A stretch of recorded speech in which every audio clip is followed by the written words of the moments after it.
Let's admit that we're all eagerly waiting for Starship Flight 4, aren't we?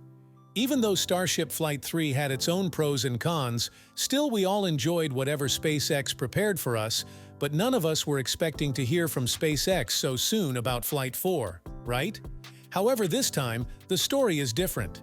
It's worth admitting that Elon Musk's aims for Starship Flight 4 are beyond our expectations.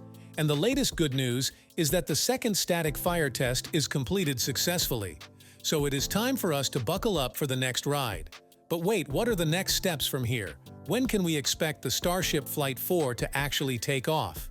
Well, let's find out as we welcome you back to our channel, where you join the space exploration journey with us and discover challenges and mysteries of cosmic adventures. Elon Musk recently said on Twitter, "Goal of this mission for Starship to get through max re-entry heating with all system functioning." And backing up his statement, the president of SpaceX, Gwynne Shotwell, also said, "We'll come back to Flight 4 in the beginning of May, but I don't think we're going to deploy satellites on the next flight, and the focus now will be on re-entry." Looking at the statements of both of the high-profile individuals from SpaceX, it is understandable that the focal point for this launch is max re-entry heating with all the system functioning, which previously seemed impossible.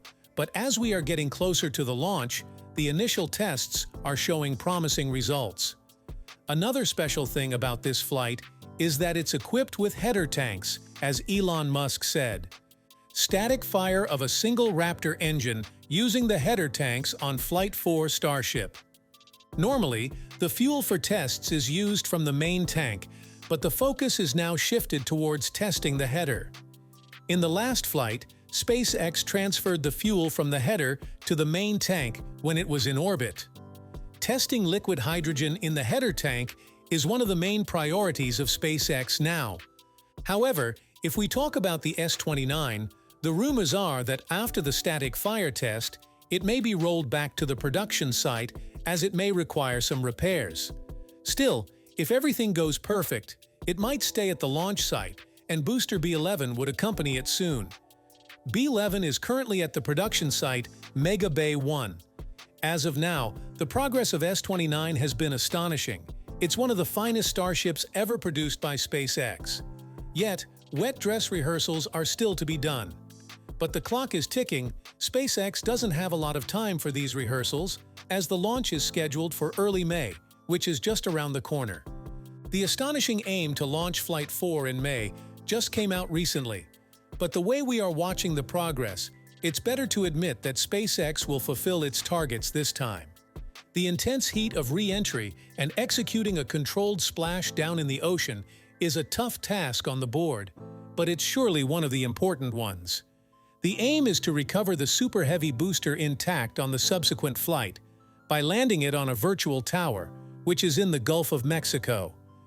The optimism of Musk is very high, and we guess that's the reason he has been able to reach his milestones very impressively in the past.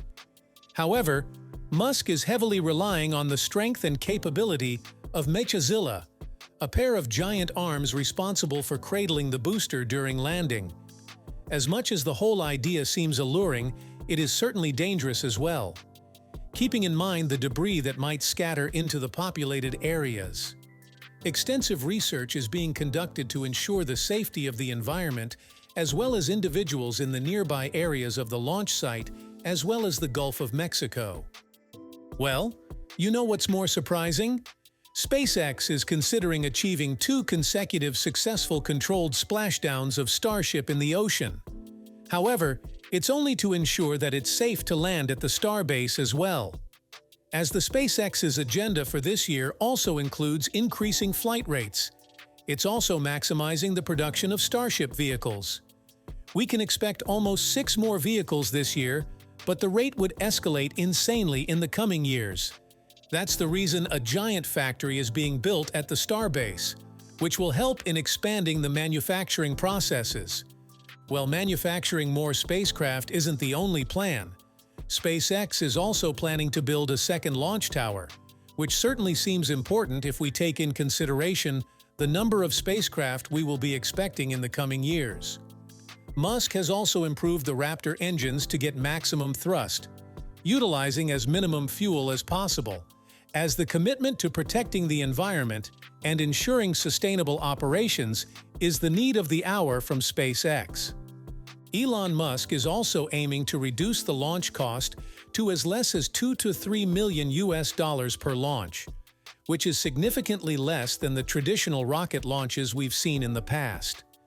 As the overall aim is to revolutionize space travel, it's important to reduce the amount of money spent on it, as the aim is to explore new dimensions of space.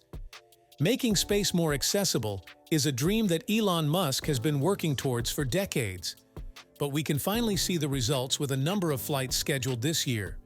The dream is finally becoming a reality. This was the insane plan of Elon Musk for the Starship Flight 4. What are your expectations from this flight? Let us know in the comments. Want to know more about the upcoming space programs and what's changing in our space? Subscribe to our channel and don't forget to share your valuable feedback in the comments section. Don't forget to check out the latest videos on the channels, as we expect to see you soon, as more interesting content is coming your way. Thanks for watching. Take care.